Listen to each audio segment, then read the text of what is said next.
Bueno, muy buenos días.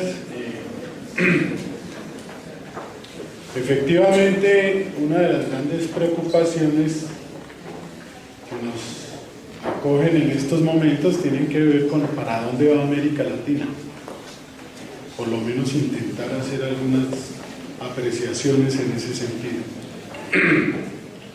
Y es muy importante abordar la temática en el marco de una América Latina que en el contexto mundial viene jugando un alto protagonismo, es epicentro de una serie de transacciones del orden político, social y económico, y es un espacio donde la exacerbación de la contradicción entre el capital y el trabajo se muestra cada vez en su agudeza y en su complejidad.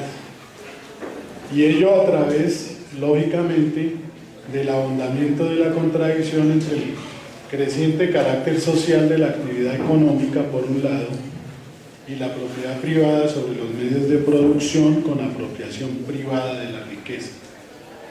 A ello se agrega o se conjuga con ese elemento el permanente conflicto entre el norte y sur y la geoestrategia de los Estados Unidos para América Latina en un contexto de declive de los Estados Unidos de Norteamérica. Un Estados Unidos que está obligado obviamente a ampliar y expandir su control sobre su espacio, como ellos lo llamarían, su espacio vital, y ello atenta contra una perspectiva del latinoamericanismo a través de la resistencia. A ese fenómeno del imperialismo se agregan los frenos oligárquicos, las oligarquías latinoamericanas, las divisiones y la fragmentación y la tendencia a la absorción por parte de los Estados Unidos. Bajo esos elementos sugerimos una hipótesis de debate y de investigación que plantea la necesidad de entender que la confrontación histórica entre el monroísmo y el latinoamericanismo tiene vigencia y es actual, pero que su desenlace a favor del latinoamericanismo como propuesta autónoma e independiente depende de la fuerza que tenga el bolivarismo para articular y cohesionar el conjunto de propuestas intermedias, tales como las antineoliberales, con el propósito de generar las condiciones para un proyecto emancipador de carácter democrático popular con perspectiva socialista.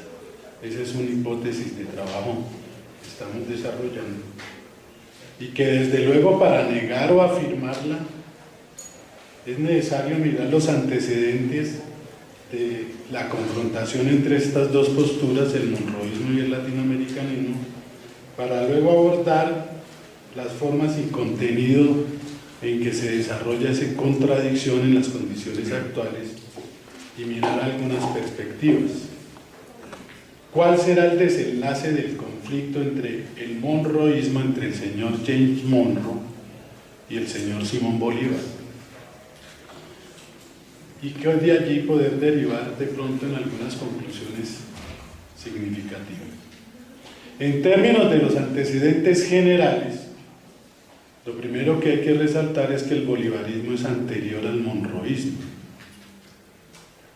que durante las gestas de la primera independencia en América Latina, dadas en el marco de la Ilustración y el avance del capitalismo de la libre competencia, pues Bolívar desató un criterio futurista, observando el comportamiento de los Estados Unidos y avisorando, por esa época no se hablaba de imperialismo en los sentidos de Lenin, pero avisorando el carácter imperialista de los Estados Unidos. Igualmente el bolivarismo de aquella época intentó conflictuar con las estructuras tradicionales del poder político y socioeconómicas heredadas de la colonia española. La confrontación por superar el contexto de emergencia del imperialismo y los intentos por configurar un capitalismo dependiente bajo las condiciones de un precario desarrollo de las fuerzas productivas de la sociedad. Hay una palabra, hay un concepto en los análisis fragmentados que se hacen hoy en día desde las ciencias sociales, donde la palabra fuerzas productivas no aparece por ningún lado. Ese es un elemento, nos acusan a los economistas de deterministas, pero que hay que tenerlo en cuenta para ver hacia dónde coge el rumbo las sociedades. Y efectivamente, lo que va corrido después del auge de las luchas de independencia es que el desarrollo de las fuerzas productivas de la América Latina ha estado no solamente viviendo en carácter dependiente, sino que al mismo tiempo pues es un desarrollo desigual y asimétrico en relación con lo que tiene la potencia del norte. ¿En qué momento irrumpe el monroísmo? James Monroe plantea sus concepciones sobre América para los americanos en un contexto del capitalismo de la libre competencia y de la libertad de empresa, pero bajo ese criterio: América es para los americanos, de tal suerte que nos corresponde el destino manifiesto. Nosotros somos los llamados a civilizar a esos sureños.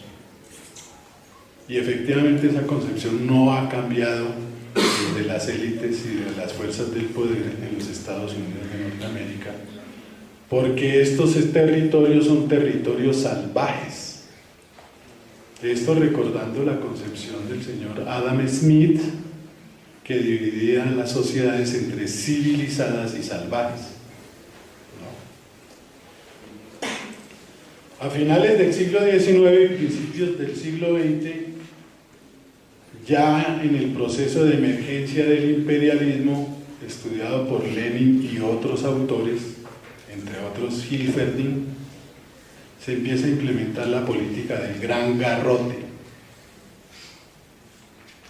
Aquí el destino manifiesto coge como elemento fundamental la confrontación con la Santa Alianza. Santa Alianza es la confrontación con Inglaterra y los países europeos con el propósito de desplazarlos de su capacidad de penetración en América Latina y consolidar el poder de los norteamericanos sobre estos territorios. Es decir, se busca debilitar la hegemonía inglesa y consolidar un desarrollo político, económico y social bajo un contexto imperialista, bajo el contexto de un capitalismo imperialista, ¿no? Y a favor de los intereses de los Estados Unidos de Norteamérica. Otro hito o momento muy importante es la política después de la Primera Guerra Mundial de puertas abiertas y del buen vecino, con un propósito claro. El propósito del buen vecino, más o menos en la línea de Obama, o en estos momentos dicen algunos que no va a pasar nada, que Obama es una persona muy buena gente. Incluso en sectores del polo democrático hubo algunos que hablaban del camarada Obama y se fueron a Estados Unidos a hacerle visita al camarada Obama, ¿no? Es que por qué iba a cambiar las cosas. Era una necesidad después de ese periodo de la Primera Guerra Mundial de bajarle el tono al gran garrote con el propósito de abrirle el espacio a la penetración de los capitales en el marco de una fuerte resistencia latinoamericana como producto de varios factores. Uno, el impacto de la revolución bolchevique en Rusia sobre América Latina, y dos, la emergencia de unas resistencias muy fuertes contra la política del gran garrote, que llevó a procesos que abrieron espacios al llamado populismo en América Latina. Y efectivamente la política de el buen vecino se va a complementar posteriormente con la dominante hasta hoy en día, con sus diversas variantes, la doctrina de la seguridad nacional, que no es tan nacional, sino es la doctrina de la seguridad de Estados Unidos y su dominio sobre América Latina.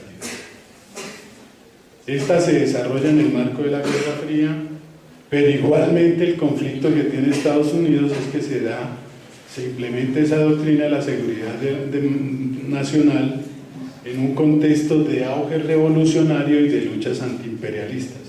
Estamos hablando del periodo de los años 50 hasta más o menos los años 80 del siglo pasado. Efectivamente, Estados Unidos y el gran capital mundial se ven obligados a implementar un modelo económico que tiene varias denominaciones, pero que es lo mismo, que se llama keynesianismo, estado de bienestar, y su versión cepalina con Raúl Prebisch, ¿no?, cuyo objetivo político fundamental para el caso de América Latina era profundizar la dependencia de América Latina, pero al mismo tiempo hacerlo dentro de un contexto que frenara la avanzada de la revolución y del movimiento comunista y revolucionario internacional. Hemos concluido la Guerra Fría, se dice en muchos teóricos. Pasamos de la Guerra Fría a otros escenarios fragmentados, regionalizados, en fin, pero donde la geoestrategia de los Estados Unidos ha tenido que buscar adaptaciones, pero siempre con un criterio claro: América es para los americanos. ¿Cuáles son las manifestaciones actuales del conflicto entre el monroísmo y el bolivarismo? En primer lugar, lo que estamos viviendo en estos momentos, después de 1989-91, es la consolidación de un capitalismo ultraimperialista. Allí viene el término de la globalización. Algunos no conflictúan con ese término, pero si lo miramos desde las perspectivas de las fuerzas productivas y no de las relaciones económicas, pues efectivamente hubo y hay una revolución en las fuerzas productivas que no podemos negar.